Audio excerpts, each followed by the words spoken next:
All right, everyone. Hello. Thank you so much for joining our video session for today. Today, we're speaking to the winner of our Winter Social Innovation Competition, Tendekayi Katsiga, who is the founder of Deaftronix. Today, we're going to talk about his journey in starting Deaftronix, the challenges that he faced, and his aspirations for the future of biotechnology. He is an enthusiast he's an electronics enthusiast who has developed the world's first solar powered hearing aid called Deaftronix. He received training in North America, Africa, and Europe. He has been to all of the continents in the world speaking about hearing loss awareness. He was the winner of our competition, and his career span has attracted more than 20 national and international awards. He's been featured in the Newsweek magazine, National Geographic, BBC articles, Wired, Daily Adventures Post, I Am Youngpreneur, The Heretic, Smart Planet, and much, much more. So thank you so much, Tendekayi, for your time today. Really appreciate you joining. And, we're just going to go around and introduce ourselves, and let's just get started with the conversation. So I'm Shivani. I'm the CEO of Impactionable. We've been around for about almost 4 years now. And we just look to connect with more people in the social impact space, talented people just like Tendekayi. Mairead, do you want to go next? Sure. My name is Mairead Peters, and I am the Community Engagement Coordinator for Impactionable. And I'm really excited to hear from Tendekayi and about all that he's up to after winning the social innovation competition. Awesome. Thank you, Mairead. And I see 3 members of my own family who are currently in the same house, all joining. So thank you, Choxy family. We're just going to get started with the conversation. So Tendekayi, can you explain a little bit about Deaftronix and how you came up with the idea of Deaftronix? Well, I think Deaftronix was co-founded in 2009. My co-founder is Miss Sarah Piri Mwema. She's hearing impaired. Well, what happened was previously we were working for a non-governmental organization. So the main mission of the organization was to empower hearing impaired people through employment, and also to provide affordable solutions when it comes to like hearing aids and solar chargers. So what we did was we recruited hearing impaired people, but in the process now we found that really their hearing aids, the batteries were running out, and we couldn't find like we couldn't find the batteries in the local areas, and also they were expensive. They were non-rechargeable batteries. So as a result, the communication was cut off. Like they couldn't hear anything. And so we thought of a plan. Now we said, okay, fine. What should we do now? We have a challenge here.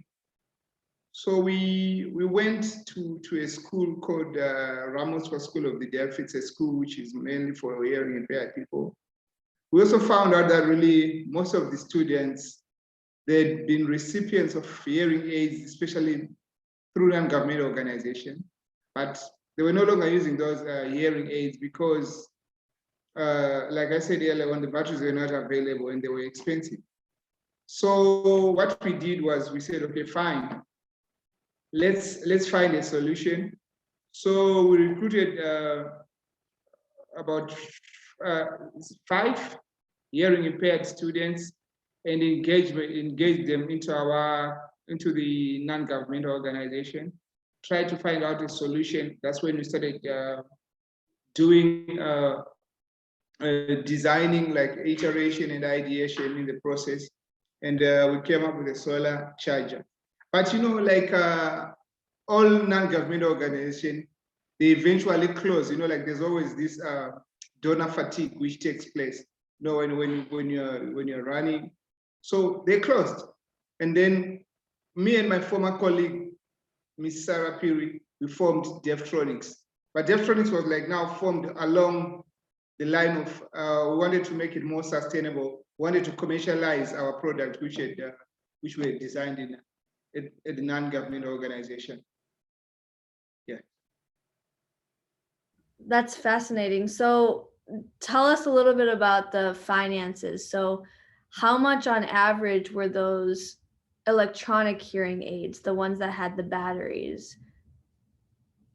Okay, like averagely, a hearing aid, the starting price is $1,000. Mhm. And that is excluding the running costs. That's like the operational cost, like the battery. So with the battery, it will cost you like to power a battery, especially for a non-rechargeable battery, it costs $4 a month. So it's I think they'll go up to, at the end of the year, you will see that we have used so much money with the battery. So what we decided to do is we wanted to make it more affordable, especially to the hearing impaired community. So we reduced the cost, that is from $1,000 to $100, where we also provide you with four rechargeable batteries, a hearing aid, and a solar charger. One battery lasts for 1 week, and the lifespan is 3 years. So that's what we mostly did. So yeah. That's quite, it's extremely cost effective compared to the existing solution. So can you tell us a little bit about, just how it works? Do you leave the hearing aids out in the sun for a certain amount of time in order for them to charge? Can you tell us just operationally? All right, so the first time you receive a solar charger, what you need to do is you just need to charge it for a solar charger on its own. You need to charge it for 2 to 3 hours. You can charge it like on a window cell, or you can charge it through a fluorescent light within a distance of 30 centimeters. So you can also charge it indoors. So mostly like for people who live in cold countries, they can also use our solar charger. It's not only mainly for people who live in sunny areas. So now when you can take it inside, then you put on a hearing aid batteries. It charges 3 batteries at once. So what we did now, we realized that really it's very difficult especially for old people, to take out the battery and put it on the solar charger. So what we did was we retrofitted outside contacts of a hearing aid so that they can just place it directly on the solar charger, so that it charges without, because the other issue was like the polarity of the battery, because they are losing their sight, they might like put positive to negative. So we avoided that issue.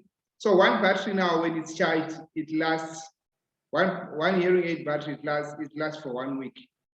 And the lifespan, like I said, is 3 years. So that means for a period of 3 years, you don't need to buy any hearing aid batteries. And then that compared to electronic charge or battery chargers. So your life cycle is 3 years, and electronic batteries are less. 1 week. The non-rechargeable ones, it's the cost. It's 1 week, and they cost $1. Wow. Okay, that's amazing. So can you tell us a little bit about how long it took to develop your solar charger, and, essentially what inspired it, in terms of, were there any existing technologies that you used to say, hey, maybe I can apply this same technology towards solar powered hearing aids? Okay, mostly it's in Africa, there was one which was called Body One. So what it had to do is like it teaches a code like this. You put your ear plug here, and then it has a code with a solar panel. You'll be moving with the solar panel.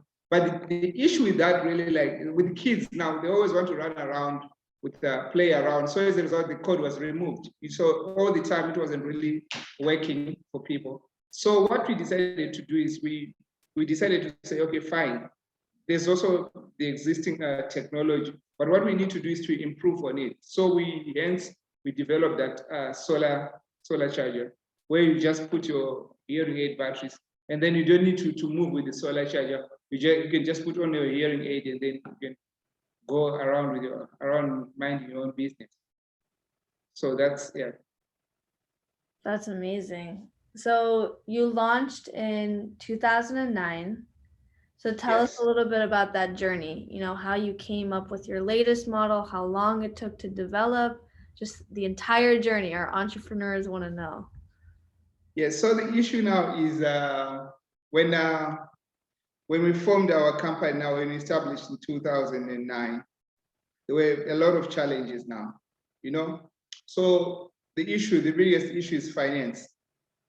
We wanted to improve the existing technology. So we needed a lot of, I would say, R&D. That's like where we do the experiments. But now there was no one who was ready to finance us, in the sense that you would go to the bank and say, you know what, with this project, it requires this amount.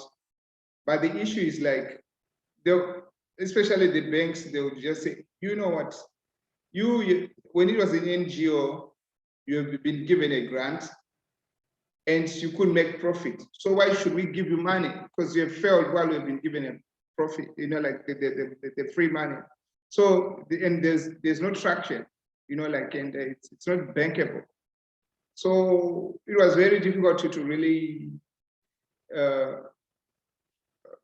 get funding. So what we decided to do is we decided to enter into competitions now.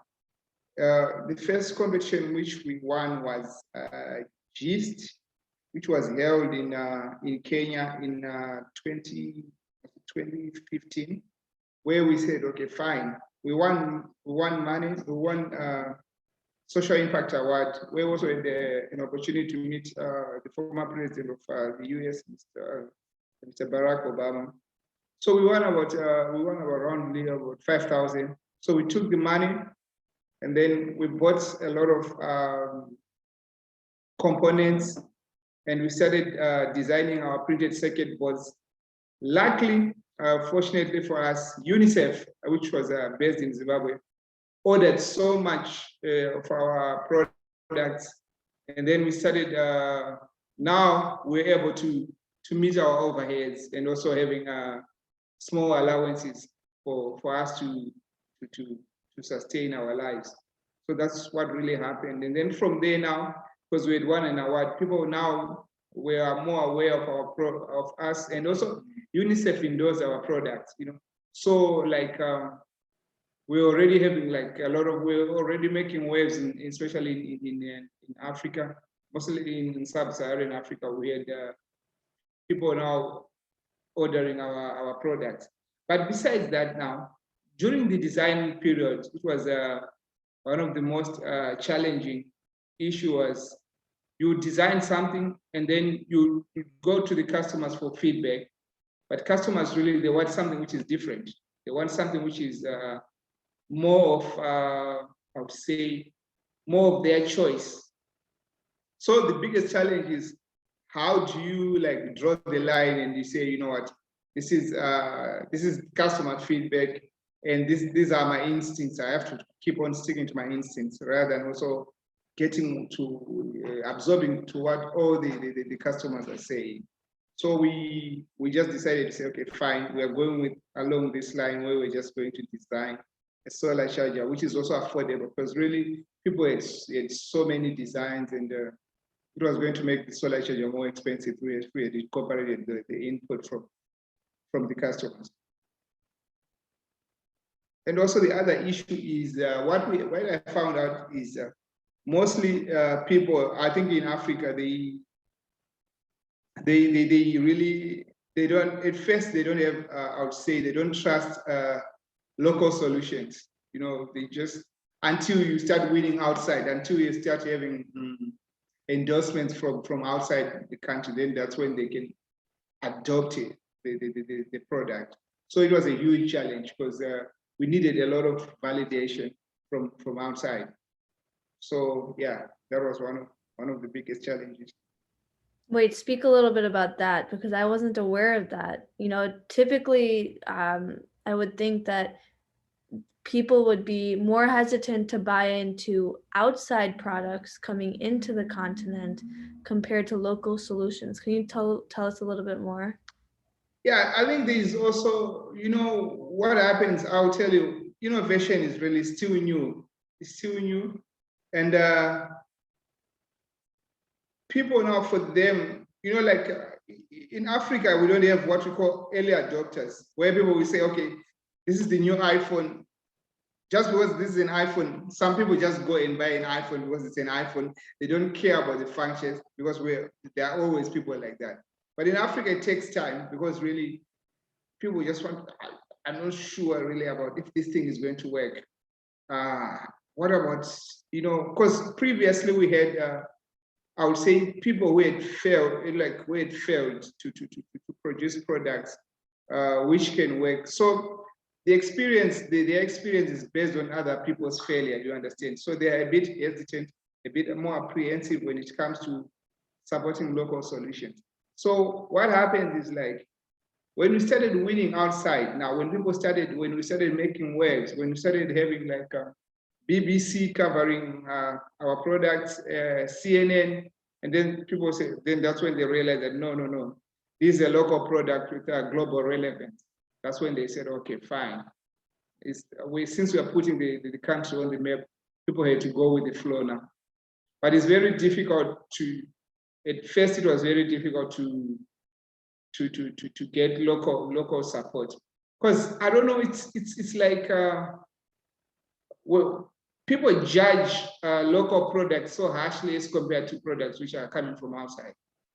So it's very difficult to really convince people that it really works, and this product, it's been made by people from this country, and so unless people from outside give validation, that's when people can go with the flow. Wow, that's something that I learned new today. That's really interesting, because can you speak a little bit about the startup scene in the African continent, even in Botswana specifically? A lot of our winners from our last competitions have come from the sub-Saharan African continent, and this is really interesting, because this is the first time I'm hearing of the buy-in from the local population. So can you tell us a little bit about the startup and the startup scene in the continent?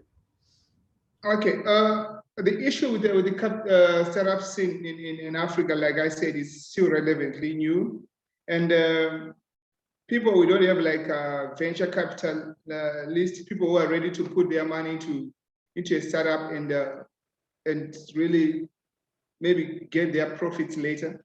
What people really who have got money, they prefer to put money into the old companies, because they've got a track record, they've been tried and tested.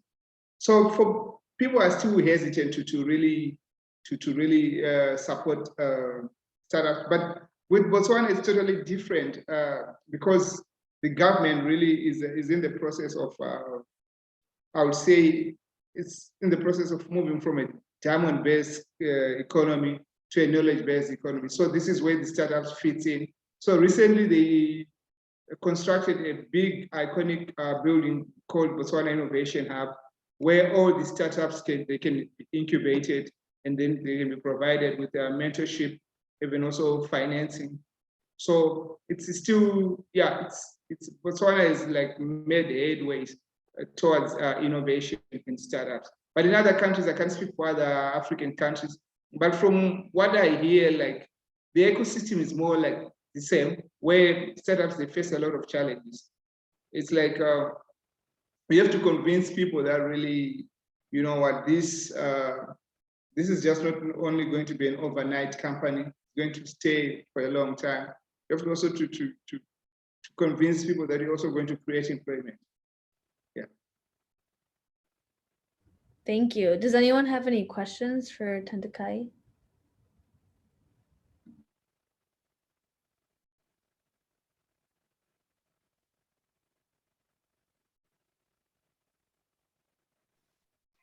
I guess I'd like to hear a little bit more about like the kind of evolution of the product. I know you said when you said you started the company in 2009, is that like when you had the product created, or is that kind of when you decided that this was going to be what you were going to pursue? And you had mentioned too that the first competition that you won wasn't until 2015. So I'm just curious kind of what was going on in between those years, and were you working on developing the product and things like that?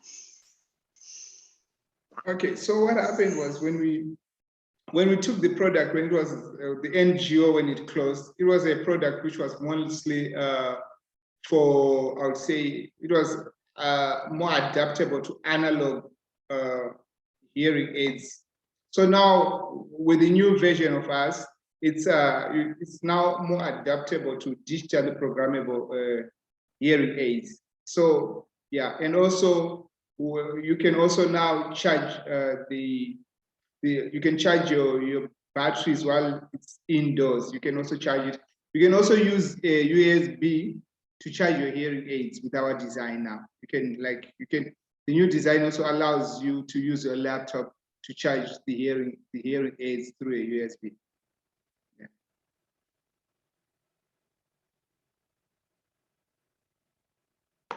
So I think, so what we were doing between 2009 to 2015, what we did was, because we provide services such as we empower other hearing impaired people in terms of electronics training, like electronics assembly. So what we did was we were invited to Brazil to train, to open a center where we also train hearing impaired people. So it was like deaf to deaf training where we empower them. And then we also had to go to Jordan to train other hearing impaired people who reside in Jordan in terms of our empowerment program.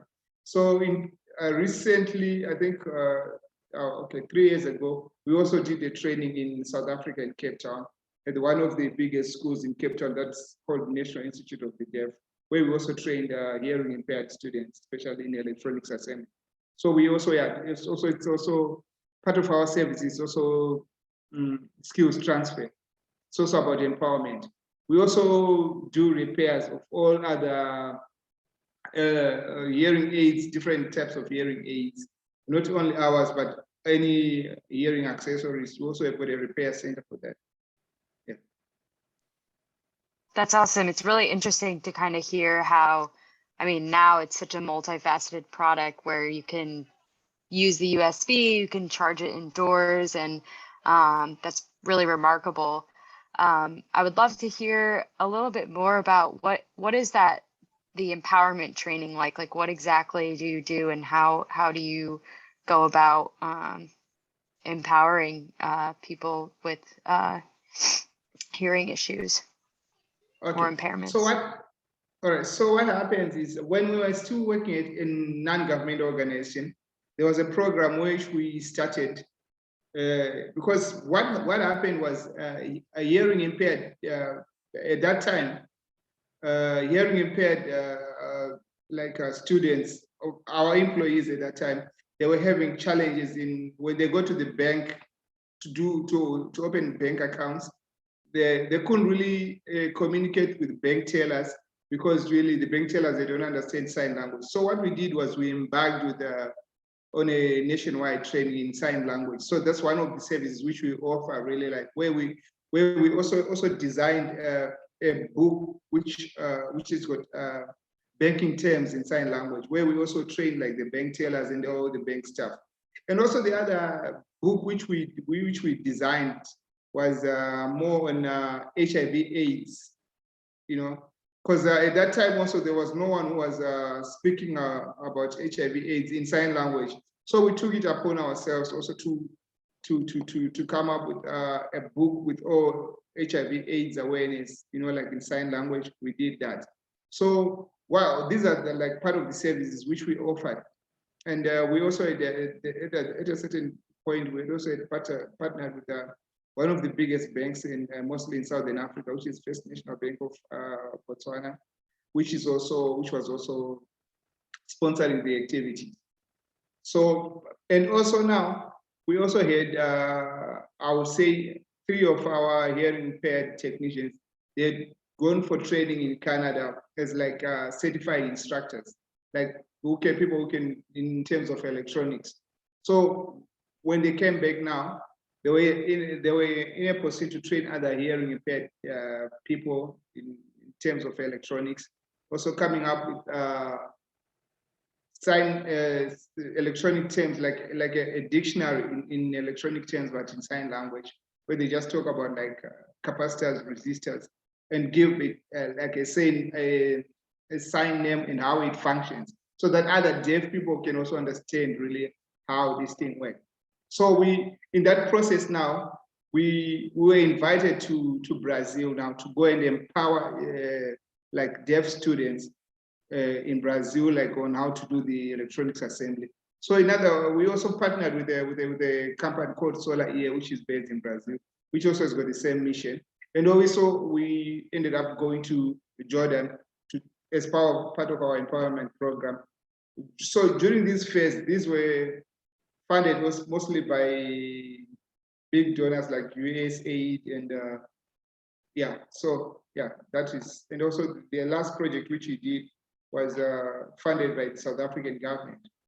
So we were able to sustain ourselves, like keeping ourselves afloat. Yeah.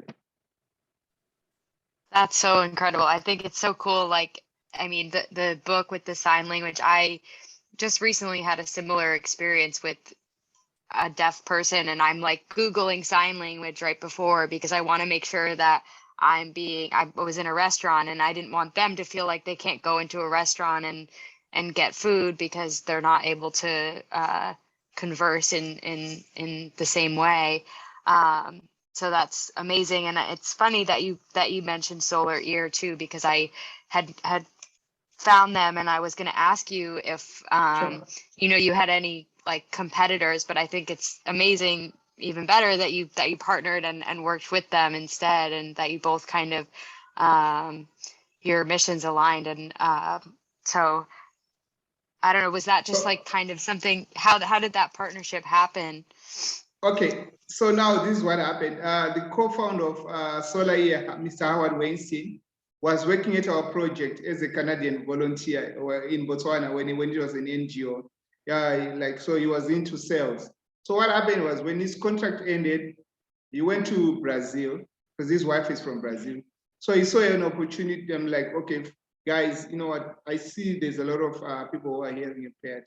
We also need to, what you're doing in Botswana, you also need to come and empower hearing impaired people in Brazil. So we had a partnership with Solar Ear. We're still partners also. When it comes to skills transfer and product development, we are also partners. So yeah, so it's our sister company. So if you look at our product, they are all the same, even if you look at the website. And the story really starts from Botswana, then it goes to Brazil.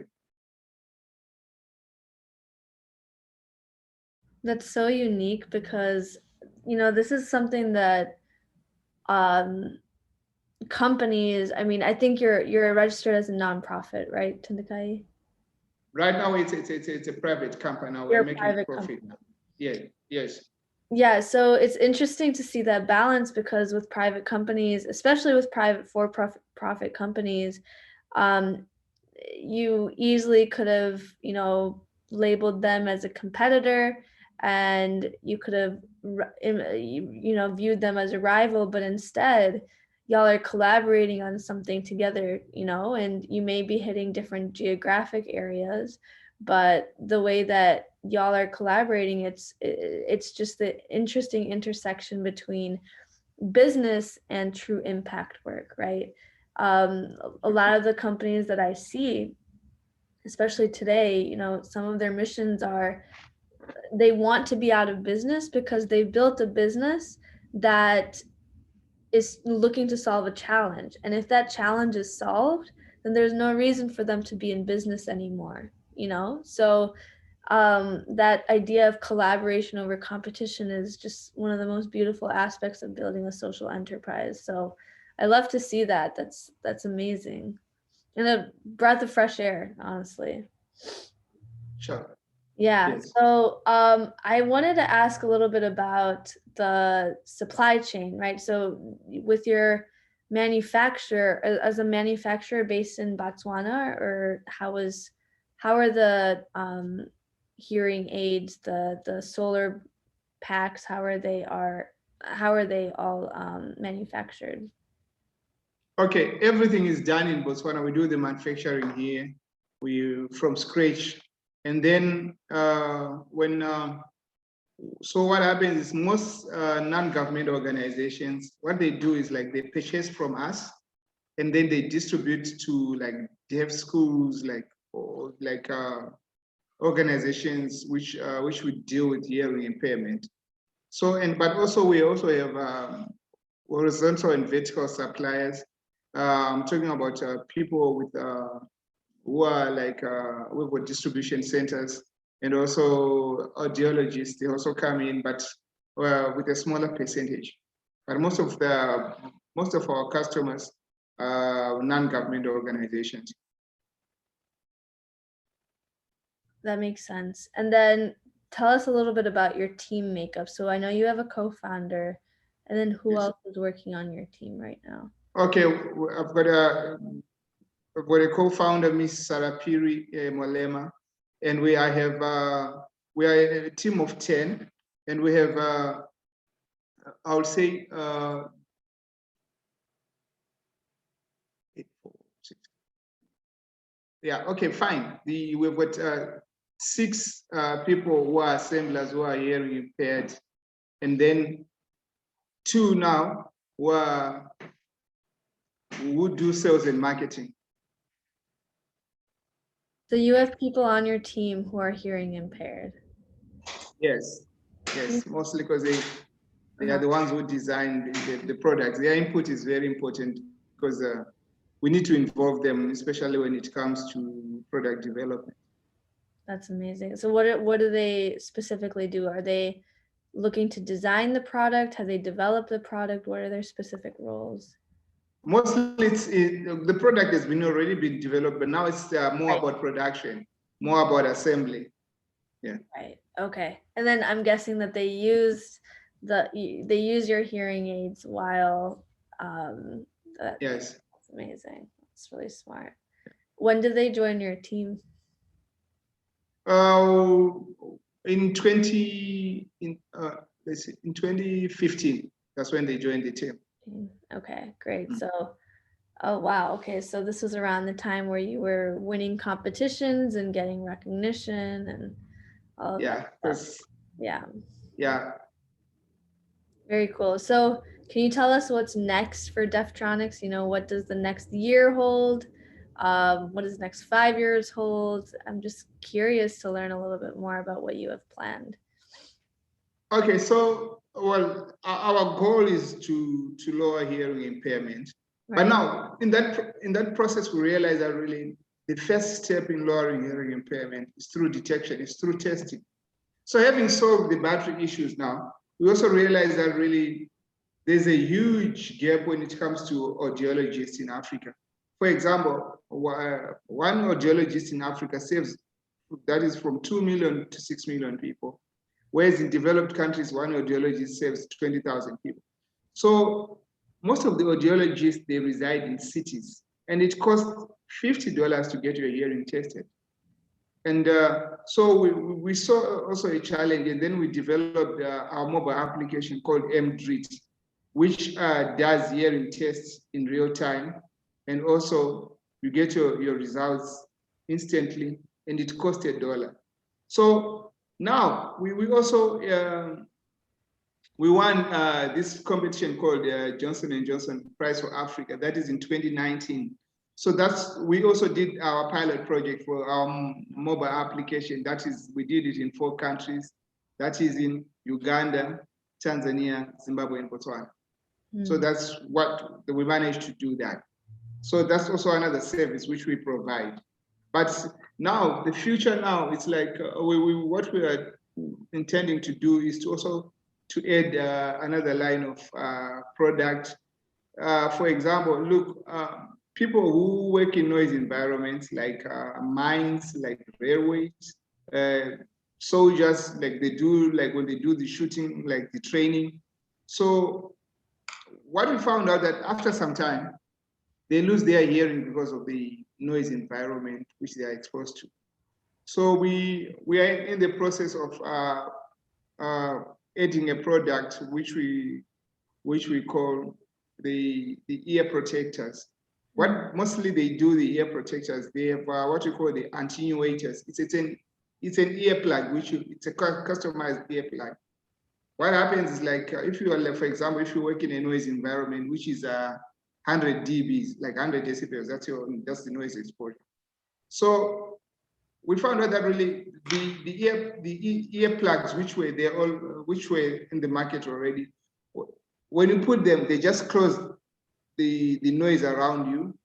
So in that process, accidents takes place because really people they don't know what is behind them, like forklifters, like a lot of things happen behind it. So because they are completely shut off from the noise environment. But with our new earplugs, you know what they do is like we go to a noise environment, we measure the noise exposure, and we put the attenuators, like if the noise exposure is 100 dBs, we put the attenuators like to 40 dBs. That's the one which is allowed to get into your ears, so that you can also hear your surroundings, so that you don't get into accidents.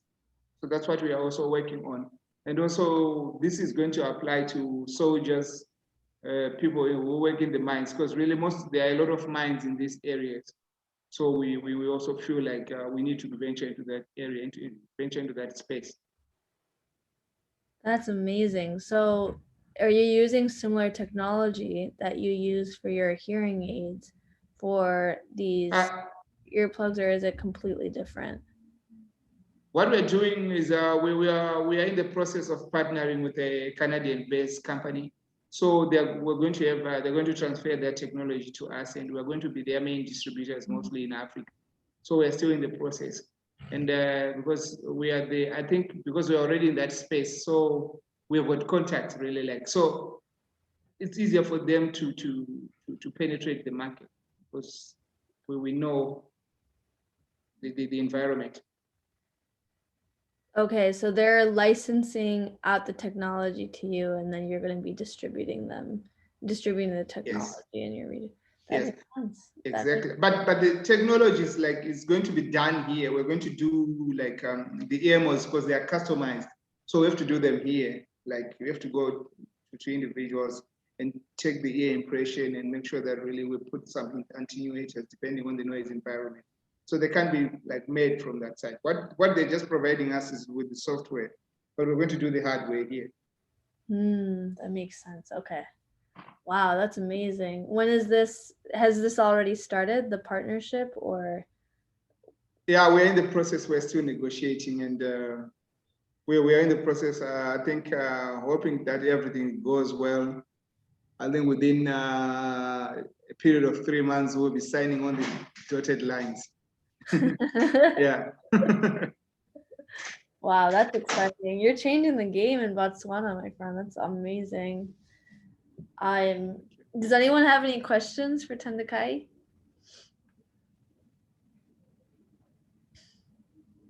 If not, I'm going to keep going. Okay, I have another question then. So you won the social innovation competition in February. Yes. We wanted to learn a little bit about, your experience with the competition and also what happened post-competition. I know that we've been in touch. I know that you've been in touch with the Cause International as well, but can you tell us a little bit about that? Well, I think after we won, we we also had the exposure of doing virtual pitching, which we have never done. And we really also enjoyed like the feedback from the mentors.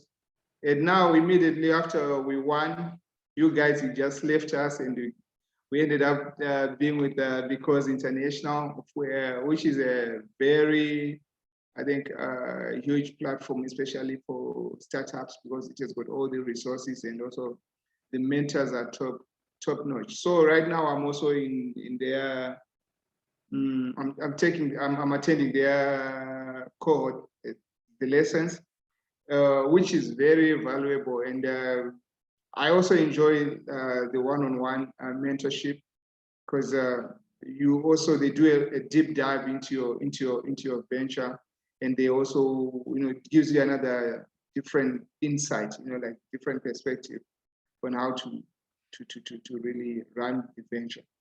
So I'm glad that we made contact, and we are fully participating in this cohort, which is very, very insightful. This is their spring cohort, right? Their spring cohort. Yes. Mm-hmm. Yes.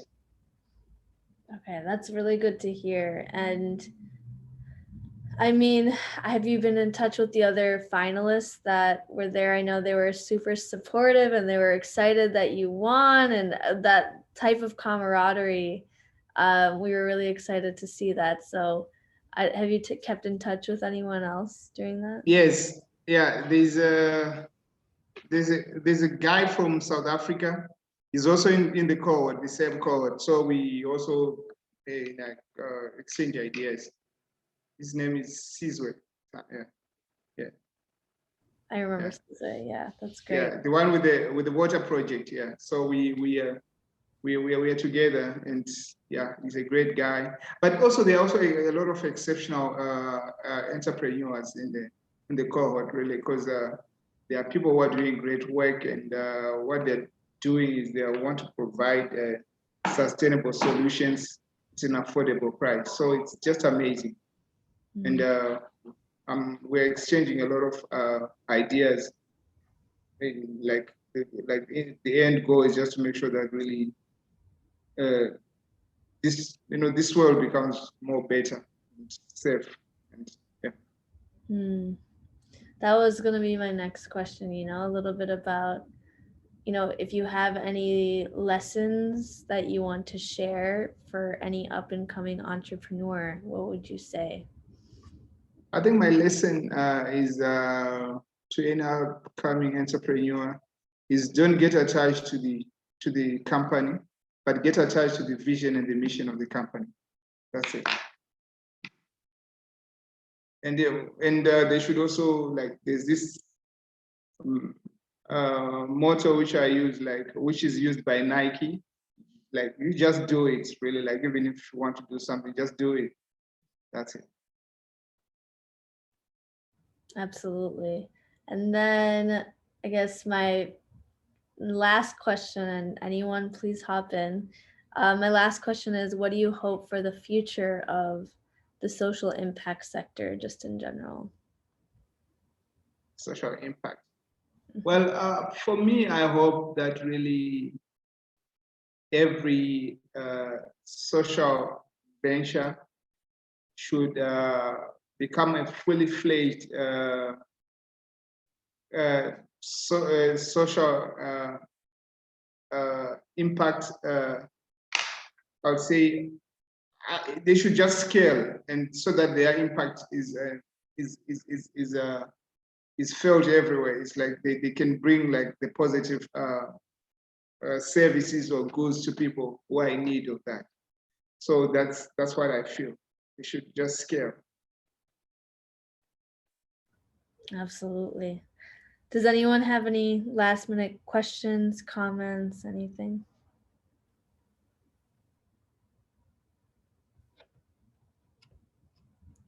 Once, twice. All right. Well, Tendekayi, do you have any questions, comments, anything before we close off?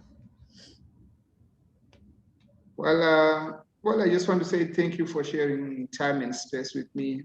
I also just want to say thank you for your support. Most of the time, you're always giving us a big shout on social media.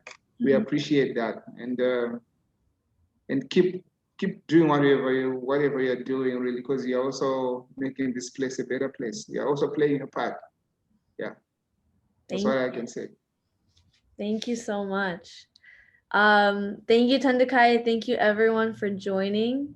If you don't mind, we're going to take a quick picture before we close the session for today. But for everyone that is watching, thank you for watching this video.